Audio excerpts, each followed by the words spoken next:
Hello मेरे प्यारे बच्चों, आप लोगों का आपके प्यारे से चैनल केमिकल नगरी में स्वागत है। और आज हम लोग Bihar board model set 2023 chemistry का जो क्वेश्चन 10 है वो आज डिस्कस करेंगे। और इसके पहले वाला जो क्वेश्चन है 9 नंबर तक हम लोग डिस्कस कर चुके हैं पहले। और पीछे आप जा कर के उस वीडियो को देख सकते हैं।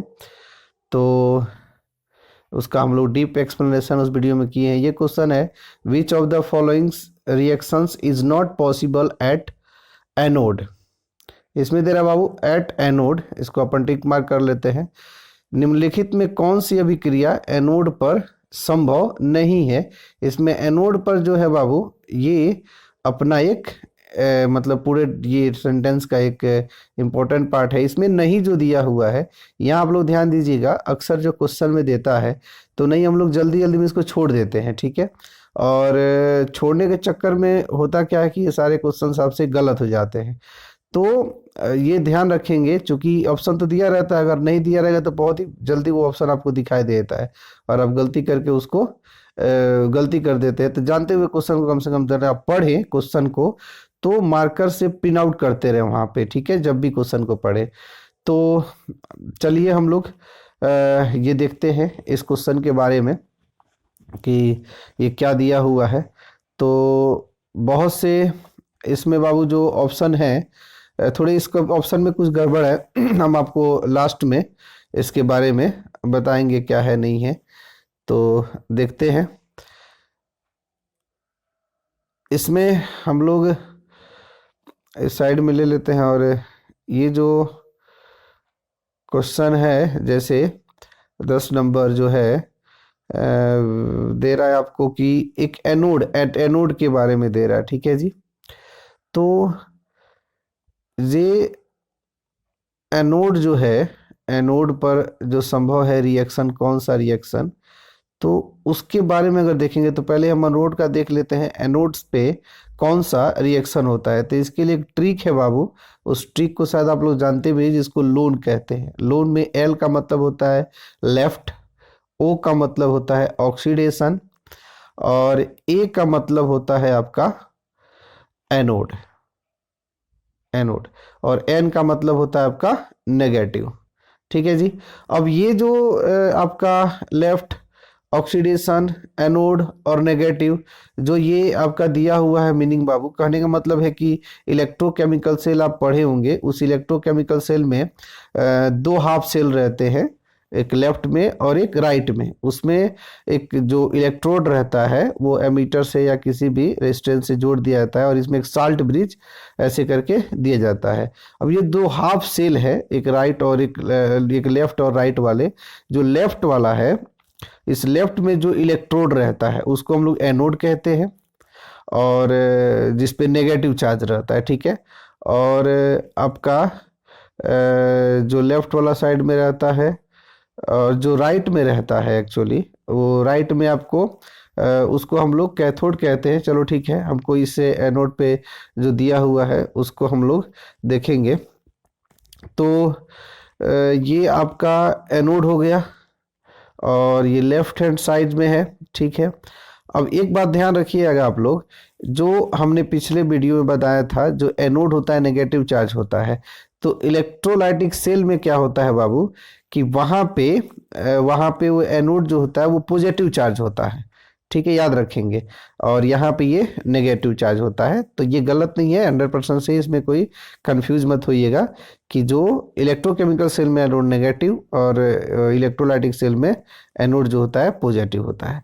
तो एनोड पे बाबू यहाँ पे क्या होता है, ऑक्सीडेशन, और चार्ज क्या होता है इसका, तो बाबू ये हम लोग का एक ट्रिक रहा और आप लोग इसको पहले से जानते भी होंगे। हम इसको यहाँ से रिमूव कर देते हैं क्योंकि बोर्ड फ्रेश रहेगा, दिमाग फ्रेश, और दिमाग फ्रेश तो अच्छे से सब चीज लिखा जा सकता है। याद देने वाली बात है, यहाँ पे बाद हम लोग एनोड है उस पे ऑक्सीडेशन देखते हैं, लेफ्ट हैंड जो साइड होता है उसको एनोड जो एनोड होता है, और उस पे क्या होता है, तो ये एक ध्यान रखिएगा कि जो एनोड होता है बाबू, ठीक है, तो बस याद रखिएगा एकदम दिमाग में रखना है। एनोड लेफ्ट हैंड साइड में जो सेल होता है ऑक्सीडेशन आपका, उस पे ऑक्सीडेशन होता है और वो एनोड होता है, उस पे नेगेटिव चार्ज होता है। ठीक है बाबू। अब हम लोग इसके आगे देखते हैं कि क्या होगा। देखिए सबसे पहली बात कि ऑक्सीडेशन जो होता है, ऑक्सीडेशन के लिए हम एक एग्जांपल ले लेते हैं जिससे कि आपको चीज़ें क्लियर हो जाए।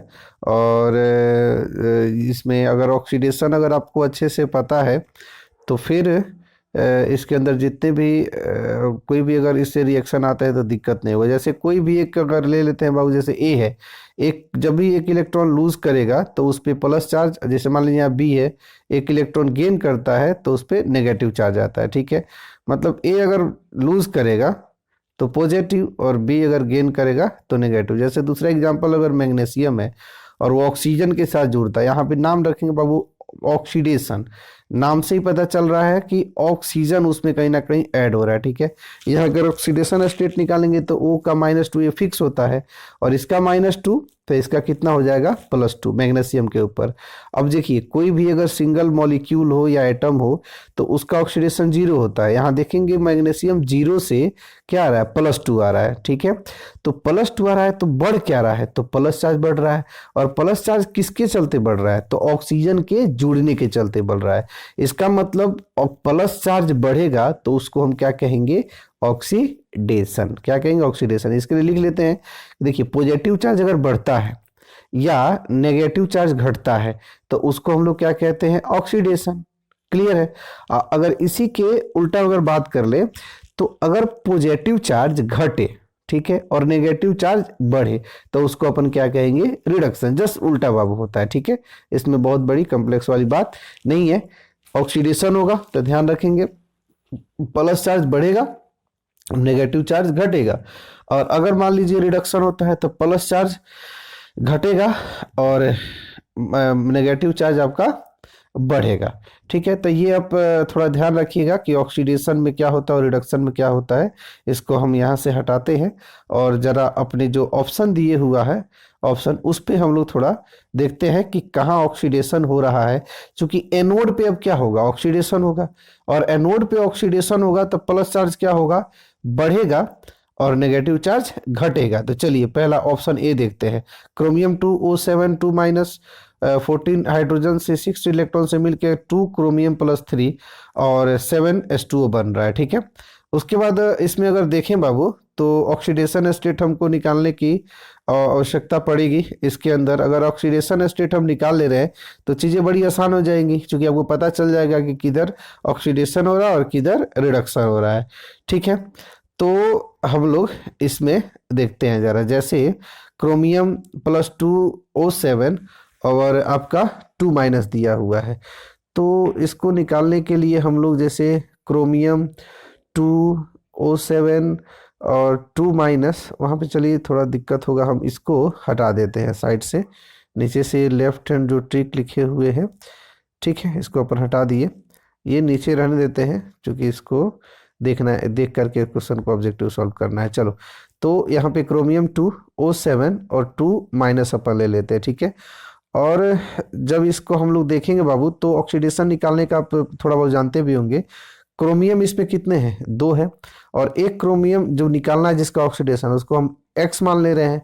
फिर यहाँ पे ऑक्सीजन कितने हैं, 7 इंटू एक ऑक्सीजन का -2 होता है, फिक्स है वो, तो -2 कर देते हैं और इक्वल करके उस पर जो भी चार्ज रहता है वो चाहे माइनस हो चाहे वो प्लस हो, जैसे वो जो भी है जो चार्ज है उसके ऊपर उसको हम लोग बराबर दे करके वहाँ पे जो भी है वो फिक्स होता है, वो चार्ज माइनस और प्लस वहाँ पे अपन रख देते हैं तो -2 हो जाएगा। ठीक है, अब यहाँ सॉल्व करते हैं तो कितना हो जाएगा 2x और ये माइनस हो जाएगा चूँकि 7 और 2 से जब मल्टीप्लाई करेंगे तो 14 हो जाएगा, प्लस माइनस माइनस हो जाएगा बराबर -2। 2 फिर x अगर करते हैं बाबू तो 2 इधर चला आएगा और जो 14 अगर जाता है माइनस है तो उधर क्या हो जाएगा प्लस, तो -2 और +14/2, ये 2 नीचे चला आएगा तो 2 हो जाएगा। इसको सॉल्व करेंगे तो कितना हो जाएगा 12/2 = 6 हो जाएगा, +6 हो जाएगा। अब यहाँ देखिए क्रोमियम जो +2 है, यहाँ पे एक क्रोमियम पे ऑक्सीडेशन कितना है, +6 है। ठीक है, ध्यान दीजिए +6 से ये क्या हो रहा है बाबू, ये +6 से क्या हो रहा है, +3 हो रहा है। +6 से क्या हो रहा है, +3 हो रहा है। अब ध्यान दीजिए +6 है और यहाँ पे 3 हो रहा है, मतलब प्लस चार्ज क्या हो रहा है, घट रहा है, मतलब पॉजिटिव चार्ज जो है पॉजिटिव चार्ज आपका क्या हो रहा है, घट रहा है। अगर पॉजिटिव चार्ज आपका घटेगा तो वहाँ पे कौन सा रिएक्शन होगा, आपका रिडक्शन। तो हम लोग यहाँ तो पे हम लोग साइड में इधर लिख लेते इसको हैं अपना लिए रिडक्शन रिडक्शन हो रहा है, लिख ठीक लेते है, हैं, ठीक यहाँ है। तक क्लियर है। अब अब चलते हैं यहाँ बी ऑप्शन में। ध्यान देने वाली बात यह है कि अगर ये जो अच्छा हाँ, दूसरे बाकी एटम अगर दूसरे के बारे रिएक्शन में को आप देखा जाए सोचेंगे बाबू तो सर सब दूसरा भी कांस्टेंट तो रहेगा। चेंज हो सकता है जैसे ना, तो हाइड्रोजन दूसरे यहाँ के भी बारे में प्लस अगर है तो हम इधर देख भी रहे हैं प्लस ही है। तो ऑक्सीजन -2 इधर जैसे माइनस यहाँ ही पे रहेगा। सब के सब कांस्टेंट होंगे, जैसे H+ है तो वहाँ भी H+, यहाँ O- है तो वहाँ भी क्या होंगे, O-, मतलब दोनों तरफ क्या रहेंगे, बराबर रहेंगे हम लोग का, ठीक है जी।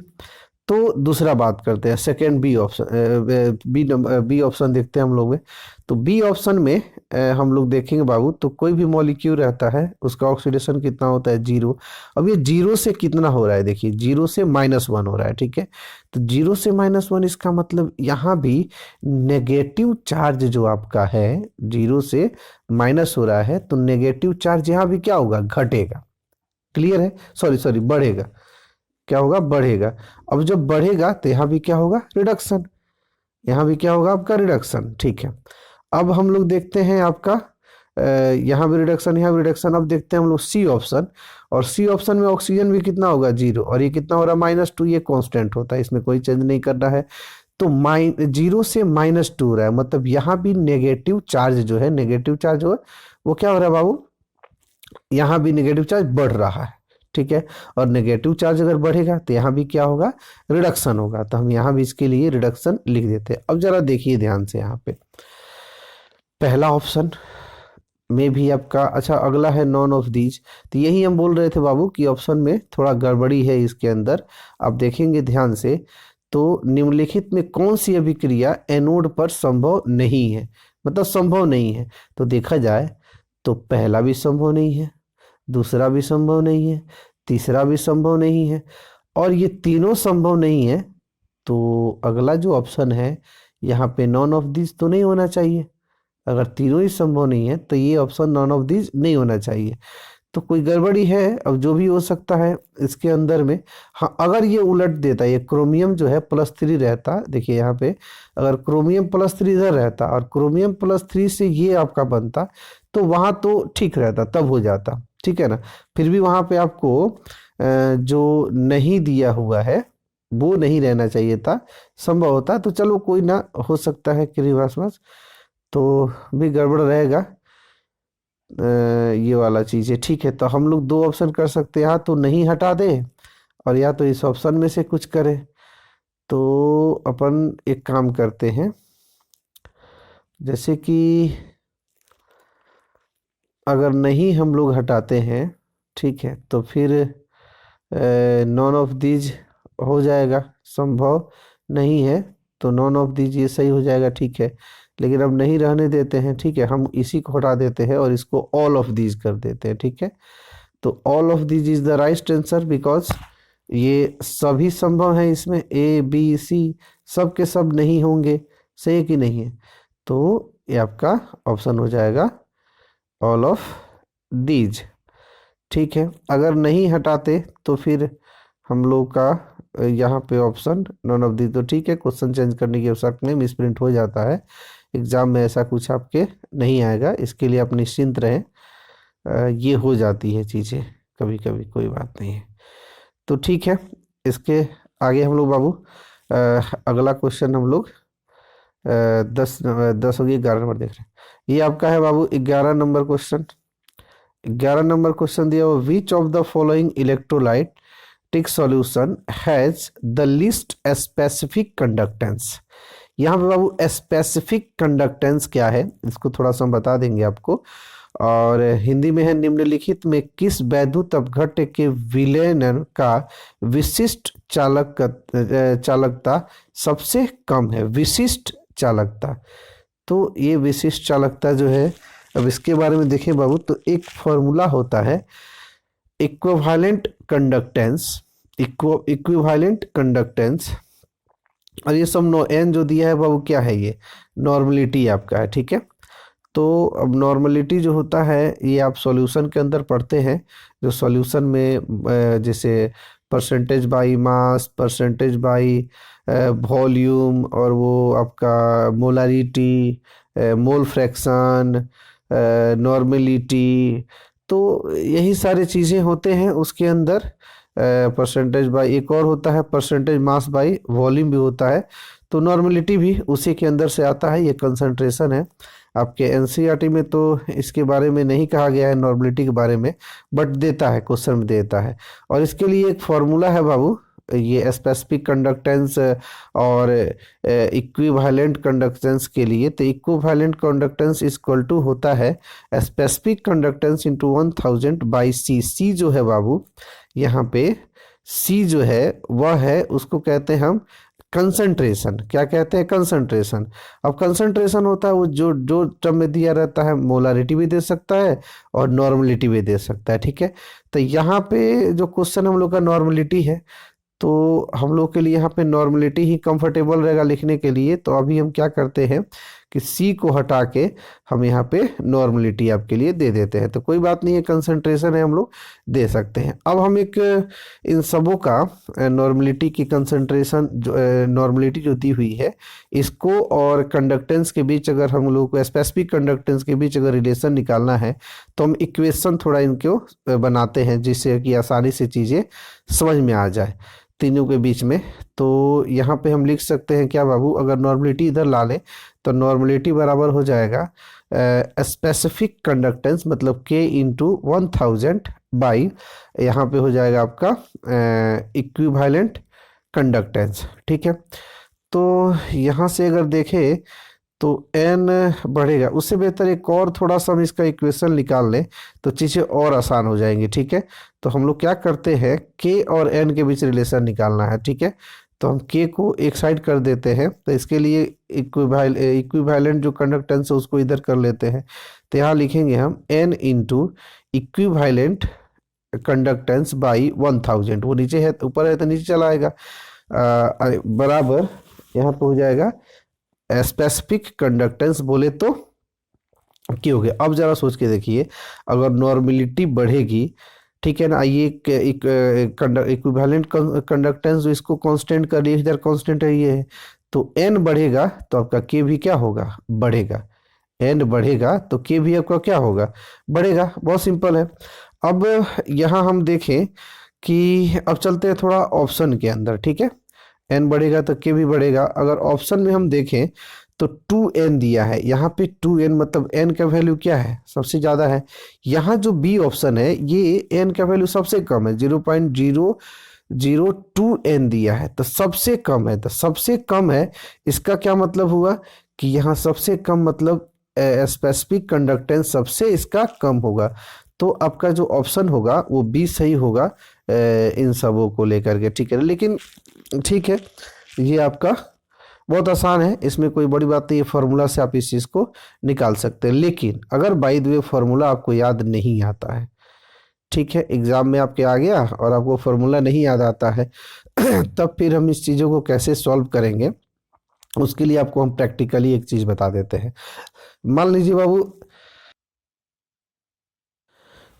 जैसे कि सॉल्यूशन है, तो उसके अंदर में अगर मान लीजिए आप उसकी कंसंट्रेशन बढ़ाते हैं, जब कंसंट्रेशन बढ़ाएंगे तो इलेक्ट्रॉन का जो फ्लो है, मतलब करंट का फ्लो है, क्या हो जाएगा, बढ़ जाएगा।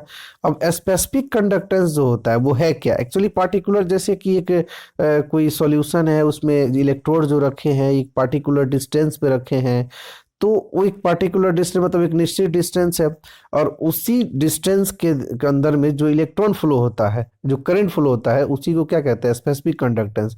एक्चुअली में स्पेसिफिक कंडक्टेंस कोई बड़ी बात नहीं है, कंडक्टेंस समझ में आता है तो क्लियर है। कंडक्टेंस क्या है, तो करंट को फ्लो करने का, वो फ्लो करने देता है, उसको कंडक्टेंस कहते हैं। मान लीजिए उसमें आप एक एग्जांपल लेते हैं, एक चिटकी नमक डाल देते हैं पानी के अंदर में, और उसमें एक चम्मच नमक डाल देते हैं, तो एक चिटकी डालेंगे और एक चम्मच डालेंगे तो एक चम्मच वाला क्या करेगा, ये करंट को बहुत ज़्यादा फ्लो कराएगा। इसका मतलब वहाँ पे कंडक्टेंस क्या हो गया, ज़्यादा हो गया। तो अगर उसमें अमाउंट ज़्यादा देते हैं तो करंट क्या होगा, जल्दी से फ्लो होगा।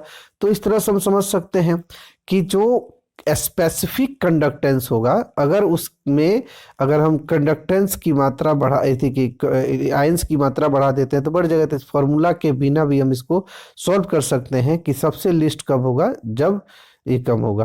तो ये है आपका बाबू 12 नंबर क्वेश्चन।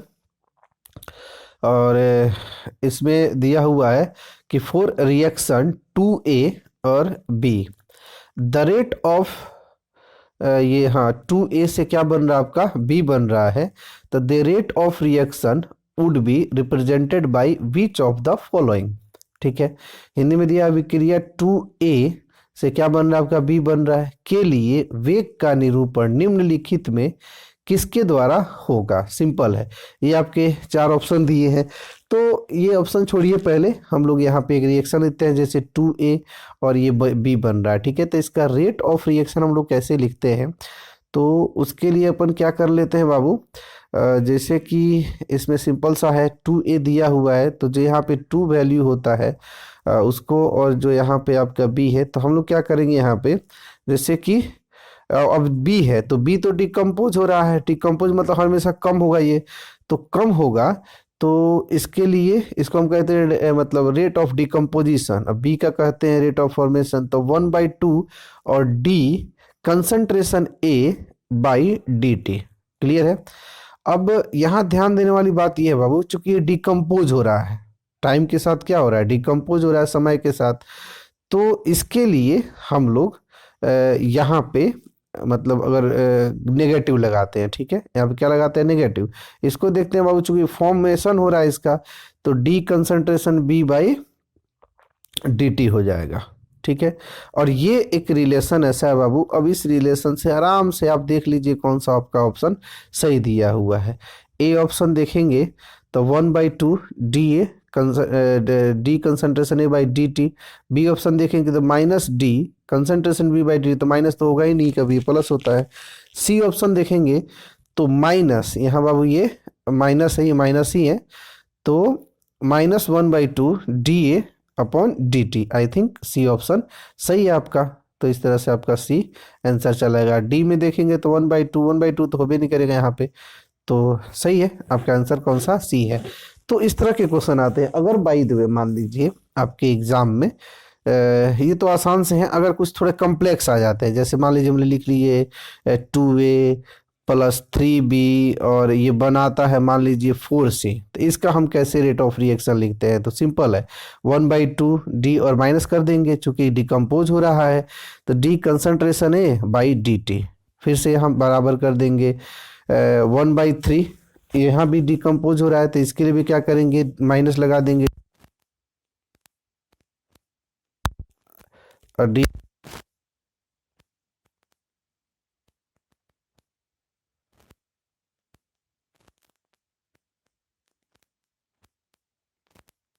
लेकिन ये जो अपना ऑप्शन सी है बाबू, चूंकि क्वेश्चन आपका ये रहा था, और इसके लिए ऑप्शन आपका कौन सा सही रहेगा, सी।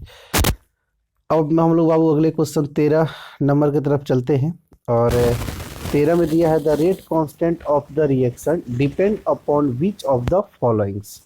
किसी अभिक्रिया के वेग स्थिरांक निम्न में से किस पर निर्भर करता है, तो वेग स्थिरांक, वेग स्थिरांक इसमें दिया हुआ रेट कांस्टेंट। ठीक है, तो निम्नलिखित में से किस पर निर्भर करता है। देखिए यहाँ बाबू ऑप्शन दे दिया है आपका, जैसे कि एक्चुअली इस देखते हैं हम लोग, तो रेट ऑफ रिएक्शन बराबर होता है कि कंसंट्रेशन ए एक्स कंसंट्रेशन बी, और यहाँ पे जैसे मान लीजिए कि एक रिएक्शन दिया हुआ है वाई बी, यहाँ पे वाई रहेगा एक्स ए प्लस वाई बी, और एरो दे करके हम लोग सी लिखते हैं। तो ये एक रिएक्शन है, और इस रिएक्शन के लिए रेट ऑफ रिएक्शन हम लोग ऐसे लिख सकते हैं आर ओ आर बराबर के कंसंट्रेशन ए का पावर एक्स और बी का पावर वाई हो जाता है। ठीक है, यहाँ पे जो के है यही होता है रेट कांस्टेंट। तो रेट कांस्टेंट के बारे में हम ज़्यादा अभी आपको नहीं बताएंगे, बस इतना याद रखिएगा कि रेट कांस्टेंट जो होता है सिर्फ और सिर्फ डिपेंड करता है टेम्परेचर पर, सिर्फ और सिर्फ डिपेंड करता है किस पे बाबू, टेम्परेचर पर। तो इसको याद कर लीजिएगा, याद करना ज़्यादा आसान रहता है, क्योंकि ज़्यादा इसके बारे में बताने से थोड़ा आप कंफ्यूज हो जाइएगा। ठीक है ना, तो बस इतना याद रखिएगा कि रेट कांस्टेंट सिर्फ और सिर्फ किस पे डिपेंड करता है, टेम्परेचर पे। तो इसमें आपका ऑप्शन जो है इसके लिए सही रहेगा टेम्परेचर। चलिए फिर आगे बढ़ते हैं हम लोग। और के जो है वो रेट कांस्टेंट, तो इसके लिए आपका ये ऑप्शन सही है। ठीक है, अब हम लोग 13 नंबर हो गया। और हाँ, आप लोग को बाबू बता दे, ये जो हम लोग अभी वीडियो बना रहे हैं तो इसमें यही रहेगा कि अगर आप लोगों को अच्छा लगता हो तो आप इसको अपने दोस्तों के साथ जो भी नॉलेज में है उसको शेयर करते रहिए। और शेयर करने से ये होगा बाबू कि कम से कम उन बच्चों का भी मतलब भला होगा। और इसमें हम लोग का ऐसा है कि अगर उन लोग का कुछ भला होता है तो इसमें आपका भी कुछ नहीं जाता, और हम अपनी तरफ से मेहनत कर ही रहे हैं। तो अगर अच्छा लगता है और अगर ज़्यादा लोग मतलब इसको शेयर करेंगे, सब्सक्राइब करेंगे, तो हमको भी थोड़ा उसके लिए एक एनर्जी मिलता है कि नहीं। तो आप लोग ज़रूर अपने जितने भी दोस्त हों उसको ये चीज़ के लिए मतलब आप भेज सकते हैं, शेयर कर सकते हैं, जिससे कि अब देखिए बात ये होता है कि हम लोगों का एक स्टूडेंट और जो टीचर का जो एक रिलेशन होता है वो एक बहुत ही मतलब आप एक पवित्र कह सकते हैं। क्योंकि देखिएगा वो जो एक रिलेशन होता है, भैंस के जो पीठ पे वो जो कीड़ा बैठा रहता है जिसको गांव में उसको बोला जाता है अठई, तो वो उसका खून चूसते रहता है। ठीक है तो वो खून चूसते रहता है तो उसका क्या है बाबू, कौवा उसके शरीर पे बैठता है और कौवा उस अठई को वहाँ से चुन के वो खा लेता है। तो उसके मान लीजिए खा लेने से उसका होता क्या है, वो चूसते रहता है खून तो उसको खा लेता है, तो फायदा क्या हुआ, कौवा उसको खा लिया तो कम से कम चलो उसको उसके शरीर से निकल गया तो वो रिलैक्स कर रही है, मतलब उसको भी उस जो चूस रहा था उससे भी बचाव हुआ और वो कौवे का भी पेट भरा। तो बस वही है हमारे और आपके बीच का रिलेशन। हम लोग एक दूसरे से पूरी तरह से मतलब ये है, अगर हम यहाँ हमारा कुछ अच्छा होता है तो उसमें आपका भी अच्छा ही होगा। हम लोग एक बेहतर रिलेशन में हैं, स्टूडेंट और टीचर का ये अच्छा रिलेशन होता है। अब हम लोग बाबू चलते हैं हम लोग अपने अगले क्वेश्चन की तरफ, जो कि ये है क्वेश्चन नंबर आपका, चलिए ये आपका क्वेश्चन नंबर 14 है। और इसमें है बाबू, which of the followings is not a first order reaction, is not a first order reaction. तो इसमें और दिया है कि निम्नलिखित में से कौन सा प्रथम कोटि की अभिक्रिया नहीं है। ठीक है, अब ये जो आपका क्वेश्चन है बाबू, ठीक है ना, तो अभी हम लोग तो रेट ऑफ रिएक्शन पीछे देखे ही हैं, उसको एक बार और लिख देते हैं कि रेट ऑफ रिएक्शन बराबर होता है के कंसंट्रेशन ए और उसके पावर एक्स होता है और कंसंट्रेशन बी और इसका पावर वाई होता है। ठीक है, अब इसमें जो होता है एक्स प्लस वाई जो होता है अगर 1 हो जाए तो वो फर्स्ट ऑर्डर रिएक्शन हो जाएगा। ठीक है ना, तो ये बाबू एक्चुअली एक्स प्लस वाई इतना आसान नहीं है निकालना, क्योंकि प्रैक्टिकल वैल्यू इस पे न्यूमेरिकल दिया रहता है, तो प्रैक्टिकल वैल्यू पे ज़्यादा ये सब चीज़ें डिपेंड करता है। हम लोग थोड़ा इसको देखते हैं, इसके ऑप्शन से थोड़ा समझते हैं। पहला ऑप्शन दिया है CH3COO CH3 और H2O। ठीक है, ये दोनों आपस में रिएक्ट करके यहाँ पे एसिटिक एसिड और मिथेनॉल का फॉर्मेशन कर रहे हैं। अब H2O जो होता है बाबू, इसकी कोई कंसंट्रेशन नहीं ली जाती, जैसे कहने का मतलब है कि H2O एक सॉल्वेंट की तरह होता है, तो इसके कंसंट्रेशन को हम लोग मेजर नहीं करते हैं, हम नहीं मेजर करते हैं। तो मतलब देखिए ये सब चीज़ें एक आप ट्रिक के तौर पे यूज़ कर सकते हैं, बहुत 100% ये ज़्यादा ये रहता है याद ही करना इसके बारे में। ठीक है, तो इसमें दो दिखाई दे रहा है, लेकिन है कितना एक्चुअली, H2 का कोई कंसंट्रेशन मेजर करेंगे नहीं, तो इसका मेजर करेंगे तो हो जाएगा। यहाँ पे देखेंगे तो दो अलग अलग है, NOH भी है और ये भी है, तो ये हो जाएगा आपका सेकेंड ऑर्डर रिएक्शन। ये एक हो गया, एक इधर हो गया, दो हो गया, सेकेंड ऑर्डर रिएक्शन हो गया। अब अगर हम लोग यहाँ पे देखते हैं हम लोग तो ये तो सेकेंड ऑर्डर, ठीक है जी। लेकिन ये सब चीज़ें बाबू ज़्यादा आपको याद करने से ज़्यादा बेहतर रहेगा। अगर मान लीजिए कि अगर याद आप नहीं करते हैं तो कहने का मतलब है कि यहाँ पे सिर्फ हम लॉजिक लगा के सॉल्व कर सकते हैं, बाकी कुछ नहीं। अब थर्ड ऑप्शन देखेंगे तो एक एक है, तो एक एक है, तो इसका कौन सा हो जाए फर्स्ट ऑर्डर रिएक्शन। तो इस तरह से ये जो आंसर सही होगा वो कौन सा होगा, बी। बाबू ये एक लॉजिक हम लगा सकते हैं, लेकिन आपको ज़्यादा कंफर्टेबल किस में रहेगा कि आप इसको याद कर लें, ठीक है ना। बिना याद किए हुए चीज़ों वो मतलब ये गड़बड़ हो जाता है। हर तरह के ऑप्शन इस तरह से नहीं आते हैं कि आप देख करके थोड़ा लॉजिक लगा सके, तो ज़्यादा बेस्ट रहेगा। लेकिन हाँ, थोड़ा बहुत अगर मान लीजिए भूल गए हैं तो इतना ध्यान रखिए कि H2O की कंसंट्रेशन को मेजर नहीं करते हैं, वो सूडो फर्स्ट ऑर्डर। यहाँ पे 2 है तो इसका सेकेंड ऑर्डर रिएक्शन हो जाएगा। नीचे वाला ऑप्शन में एक एक है तो आपका वो फर्स्ट ऑर्डर रिएक्शन हो जाएगा। तो 3 जो ऑप्शन है A C D ये आपका फर्स्ट ऑर्डर होता है, और B जो होता है वो आपको सेकेंड ऑर्डर होता है। तो ठीक है बाबू, तो यहाँ आपका आंसर हो जाएगा, ठीक है। बी निम्नलिखित में से कौन सा, ध्यान देने वाली बात है कि निम्नलिखित नहीं है, कौन सी प्रथम कोटि अभिक्रिया नहीं है आपका। इसमें मान लीजिए और डी तो नहीं होगा, ऑप्शन डी आपका, ये तीनों फर्स्ट ऑर्डर है, सही होगा, बी आपका ठीक है। तो हम लोग बाबू आज ये 14 क्वेश्चन 14 क्वेश्चन तक कर चुके। अब इसके आगे क्वेश्चन हम लोग सही फिर नेक्स्ट वीडियो में करेंगे, ठीक है। तो बस मस्त रहिए, अच्छे रहिए और हम लोग करते रहिए इसके आगे।